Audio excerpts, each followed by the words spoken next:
Hello everyone, welcome back to Lakshmi's kitchen. ఈ రోజు వీడియోలోని స్పెషల్ అందరూ ఎంతో ఇష్టపడి తినే మసాలా వడ పులుసు. ఎప్పుడూ చేసుకునే రొటీన్ కర్రీస్ కాకుండా ఒకసారి ఈ మసాలా వడలతో పులుసు చేసుకొని చూడండి, ఎంతో టేస్టీగా ఉంటుంది. పిల్లలు కానీ పెద్దవాళ్ళు కానీ ఒక్కసారి తింటే చాలు మళ్ళీ మళ్ళీ తినాలని అనిపిస్తుంది, అంత టేస్టీగా ఉంటుంది. వెజిటేరియన్స్కి అయితే ఈ masala vada curry perfect curry. ఈ మసాలా వడ కర్రీని ఎలా తయారు చేయాలో చూద్దాం. దానికోసం ఒక కళాయి తీసుకొని అందులో 3-4 టేబుల్ స్పూన్ల ఆయిల్ని వేసి తాలింపు గింజల్ని వేయండి. ఈ తాలింపు గింజల్ని లైట్ గోల్డ్ కలర్ వచ్చేంత వరకు ఫ్రై చేయండి. కొంచెం ఫ్రై అయిన తర్వాత అందులోకి 2 ఎండుమిర్చిని తుంచి వేసి అలాగే 2 రెబ్బల కరివేపాకుని కూడా వేయండి.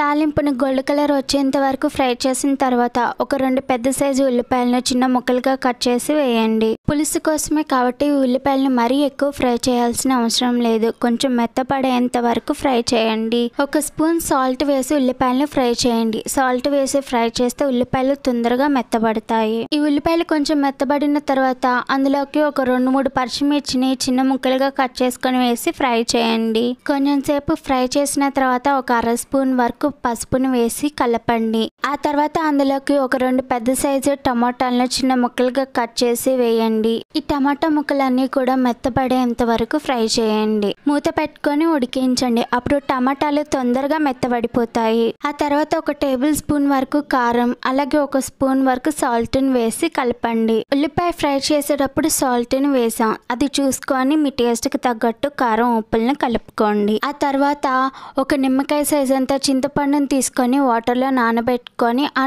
చింతపండు రసాన్ని కలపండి. చింతపండు రసం పోసిన తర్వాత ఒక గ్లాసు వరకు వాటర్ ని కూడా పోయండి. వాటర్ పోసిన తర్వాత గంటితో ఒకసారి మొత్తం కలుపుకొని అందులోకి ఒక టేబుల్ స్పూన్ వరకు ధనియాల పొడిని వేయండి.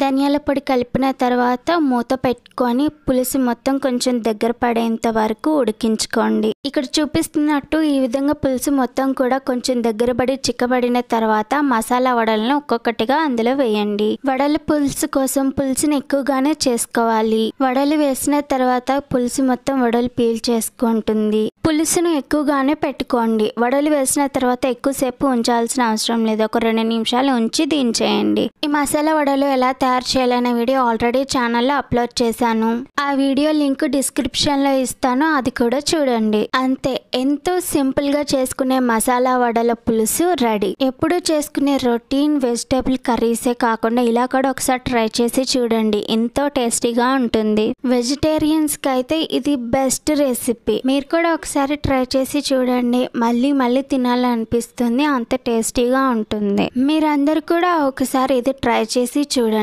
ఎలా వచ్చిందో నాకు కామెంట్ చేసి చెప్పండి. నా వీడియో నచ్చినట్టయితే లైక్ చేయండి, మీకు తెలిసిన వాళ్ళందరికీ కూడా ఈ వీడియోని షేర్ చేయండి. మరిన్ని మంచి మంచి ఈజీ రెసిపీస్ కోసం లక్ష్మీస్ కిచెన్ ఛానల్ని సబ్స్క్రైబ్ చేయండి. బెల్ ఐకాన్ని క్లిక్ చేయండి, అప్పుడే నేను చేసే ప్రతి వీడియో కూడా మీకు నోటిఫికేషన్ వస్తుంది.